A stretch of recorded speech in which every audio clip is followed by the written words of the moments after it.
नमस्कार, बहुत बहुत स्वागत है भारत की आवाज़ न्यूज में। उत्तर प्रदेश के बाहरी प्रवासी मजदूर तथा श्रमिकों को मुख्यमंत्री योगी आदित्यनाथ का संबोधन।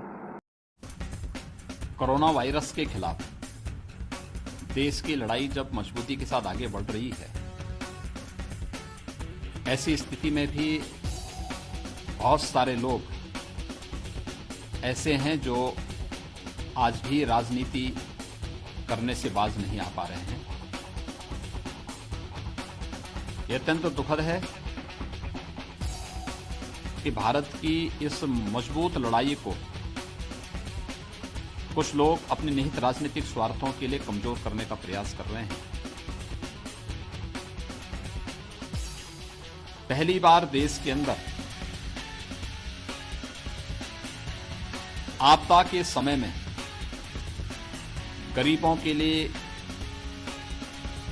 मजदूरों के लिए, महिलाओं के लिए एक बड़ा राहत पैकेज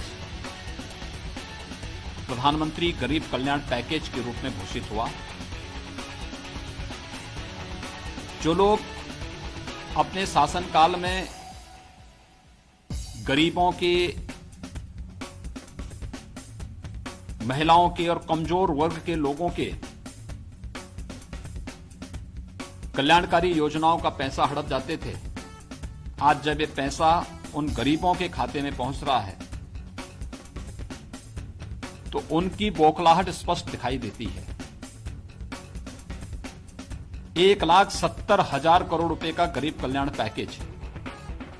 अगर उत्तर प्रदेश की ही हम बात करें तो प्रधानमंत्री गरीब कल्याण पैकेज में 2,34,00,000 किसानों के खाते में 2-2 हजार रुपये आ चुके हैं। पहली किस्त अप्रैल में और दूसरी किस्त इस माह प्रारंभ हो चुकी है। 3,26,00,000 महिलाओं के जनधन अकाउंट में 1,630 करोड़ रुपए अप्रैल महीने में और 1,630 करोड़ रुपए की धनराशि मई महीने में भी आ चुकी है। 1,47,00,000 परिवारों के पास अकेले उत्तर प्रदेश में निःशुल्क रसोई गैस के कनेक्शन उन्हें उपलब्ध, रसोई गैस के सिलेंडर उन्हें उपलब्ध कराए गए। 18 करोड़ गरीबों को उत्तर प्रदेश में 2 बार का खाद्यान्न वितरित हो चुका है। तीसरी बार का खाद्यान्न वर्तमान में उन्हें प्राप्त हो रहा है। प्रदेश में प्रदेश सरकार ने अब तक निराश्रित जो श्रमिक हैं, गरीब हैं, डेली कमाने वाले लोग हैं, ऐसे 30 लाख से अधिक गरीबों को भरण पोषण भत्ता, प्रदेश सरकार 1,000 रुपए का भरण पोषण भत्ता दे रही है। उन्हें निःशुल्क खाद्यान्न भी उपलब्ध कराने का कार्य कर रही है। 88 लाख मनरेगा के मजदूरों को बढ़े हुए पारिश्रमिक से उन्हें भुगतान किया जा रहा है और उन्हें वर्तमान में 14 लाख से अधिक मनरेगा के श्रमिक वर्तमान में प्रदेश के अंदर कार्य कर रहे हैं। उन्हें निरंतर रोजगार उपलब्ध कराया जा रहा है।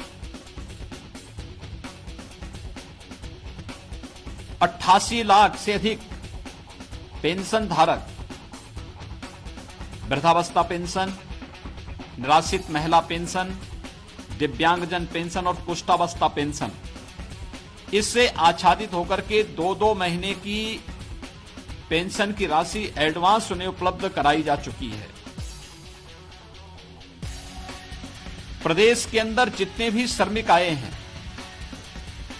इनके आवागमन के लिए, चाहे उन्हें क्वारंटाइन सेंटर में ले जाना हो, आश्रय स्थल या शेल्टर होम में ले जाना हो, या फिर उन्हें वहां से होम क्वारंटाइन में ले जाना हो, खाद्यान्न का पैकेट देकर के उन्हें वहां तक पहुंचाने की व्यवस्था भी सरकार कर रही है।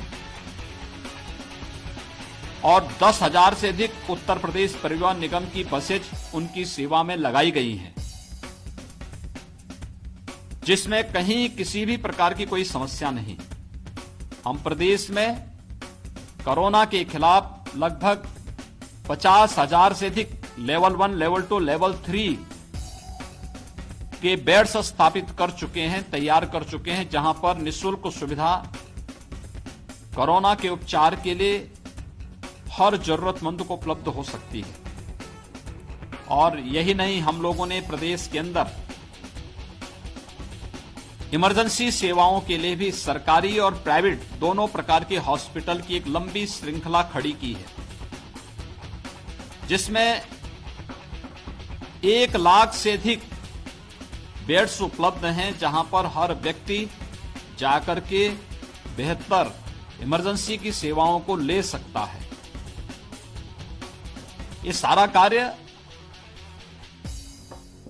देश की लड़ाई को मजबूती से आगे बढ़ाने के लिए जिस धैर्य के साथ हर नागरिक ने आदरणीय प्रधानमंत्री जी के नेतृत्व में इस लड़ाई को लड़ा है, कोरोना के खिलाफ देश की इस लड़ाई को मजबूती के साथ आगे बढ़ाने के लिए ही ये सारे प्रयास किए जा रहे हैं। प्रदेश सरकार ने, उत्तर प्रदेश सरकार अपने यहां अब तक 6.5 लाख से अधिक प्रवासी कामगार और मजदूरों को लेकर के आई है।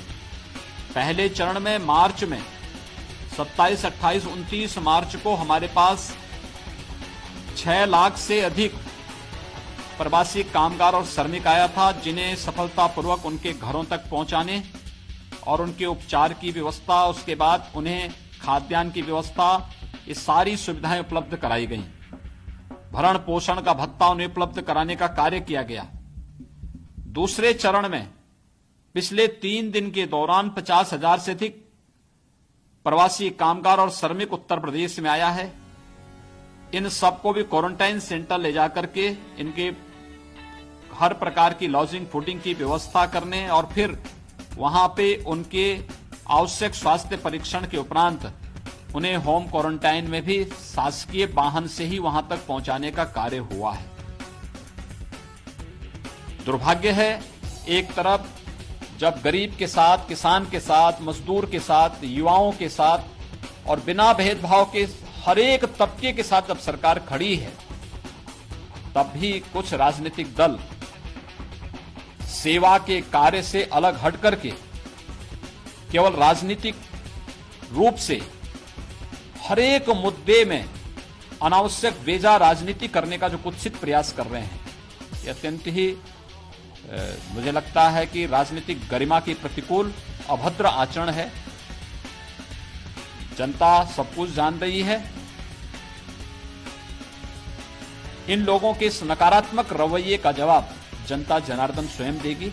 मेरी प्रदेशवासियों से अपील है कि वे देश की लड़ाई में जिस धैर्य के साथ, जिस संवेदनशीलता के साथ उन्होंने अब तक इस लड़ाई को सरकार के साथ मिलकर के आगे बढ़ाया है, आदरणीय प्रधानमंत्री जी के नेतृत्व में कोरोना को परास्त करने के लिए जिस लड़ाई को हम आगे बढ़ा रहे हैं, आगे भी वैसे धैर्य के साथ, उसी संवेदनशीलता के साथ वे सहयोग करें। और मैं इस बात के लिए आश्वस्त करता हूं कि उत्तर प्रदेश में 23 करोड़ जनता की या अपने सभी प्रवासी कामगार और श्रमिकों के हितों की चिंता और उनको सुरक्षित वापसी करने के लिए सरकार हर संभव प्रयास कर रही है।